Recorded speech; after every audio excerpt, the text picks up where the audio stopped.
Hello, আসসালামু আলাইকুম। আজকে এখন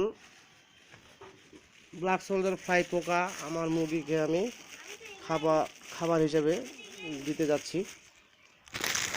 বা এখন মুরগিকে আমি এই পোকাগুলো খাওয়াবো। এই যে পোকা, দেখবেন আপনারা এই পোকাগুলো মুরগি কেমনভাবে খাচ্ছে।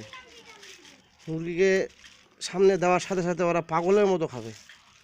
বাস্তব প্রমাণ আপনাদেরকে দেখাবো আমি। আপনারা একটু খালি ধৈর্য সহকারে আমার ভিডিওতে থাকুন। ভিডিও করতেছি আমি। এখন আমার এই পোকা নিয়ে আমি আমার মুরগির খামারে চলে যাচ্ছি। ফলো করেন, আমার সাথে থাকেন। দেখেন এই যে ওরা রেডি, এই যে কীভাবে দৌড় পারতেছে। ডিশ দেখতেছে, ডিশ দেখার সাথে সাথে ওরা কীভাবে অপেক্ষায় আছে যে ওরা বুঝতে পারছে যে আমি তাদের জন্য পোকা নিয়ে আসছি।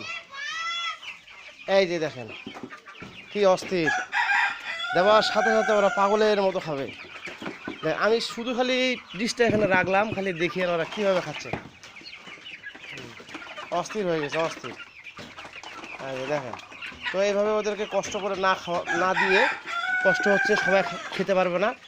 এই পোকাটা আমি এই প্লাস্টিকের মধ্যে আমি ঢালে দিলাম। দেখেন ওরা কীভাবে খায়। দেখেন এই যে দেখেন কীভাবে খাচ্ছে, তারা কেমনভাবে খাচ্ছে, অস্থিরভাবে খাচ্ছে। এই পোকার মধ্যে যথেষ্ট পরিমাণে প্রোটিন থাকে এবং প্রোটিন আছে। এই পোকা যদি মুরগিরা খায়, মুরগিকে দিতে পারেন, তাহলে মুরগির প্রোটিনের চাহিদা পূরণ হবে এবং তাদের শরীরে কোনো ঘাটতি থাকবে না, আর রোগ বালাইও তাদের আসবে না। শরীর স্বাস্থ্য ভালো থাকবে, রোগ বালাই হবে না। এই পোকাগুলো আবার আমি যতটুকু জানি, এই পোকাগুলো আবার ভ্যাকসিন হিসেবে কাজ করে তাদের শরীরে। দেখেন কীভাবে খাচ্ছে। শেষ মুহূর্তের মধ্যে 1 কেজি পোকা শেষ করে দিল। শেষ। মুহূর্তের মধ্যে 1 কেজি পোকা শেষ।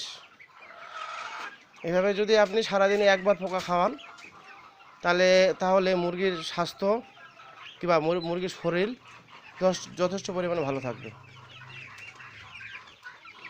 আর এই পোকাটা আপনারা বাড়িতেই নিজস্ব খামারে চাষ করতে পারেন। যদিও চাষ করতে একটু কষ্ট, পোকা লালন পালন করতে একটু কষ্ট হবে, তারপরেও যদি করতে পারেন তাহলে আপনার খাদ্য খরচ থেকে কিছুটা আপনি সেভ হতে পারবেন। এই বিষয়ে আমি আগেও আপনাদের সাথে কথা বলেছি আমার ভিডিওতে, আমার ফেসবুক লাইভে। আজকে আর এই বিষয়ে আর কথা না বলি, শুধু এতটুকুই বলবো যে এই পোকাটা আপনারা নিজেই যদি চাষ করেন, তাহলে আপনারা আপনাদের মুরগিকে খাওয়াতে পারবেন। তার সাথে আপনাদের খাওয়া খরচটা কম আসবে, মাসিক একটা টাকা সেভ হবে, মাসে মাসে কিছু টাকা হলে আপনাদের বাঁচবে। এটা কে না চায়, এটা আপনিও চাইবেন, যেমন আমি করেছি আমার ভালোর জন্য। যাদের খামার আছে তারা এই চিন্তা ভাবনা করলে আপনারা একটু নিজেকে খরচ থেকে সাশ্রয় হতে পারবেন। যাক, আজকে আমার এই যে পোকার ব্ল্যাক সোলজার ফ্লাই এখানে মাছি, এই খামার তো আগে আমি আপনাদেরকে দেখিয়েছি। আজকে প্রচুর পরিমাণে ডিম আমি দেখলাম, কাঠের চেপার মধ্যে প্রচুর পরিমাণে ডিম ওরা দিয়েছে। তো এই ডিমটা আমি সংগ্রহ করব, সময় পাচ্ছি না, হয়তো 2-1 ঘন্টার মধ্যে সংগ্রহ করতে পারি, করে আবার এই ডিমটা আবার নেটিং করতে হবে।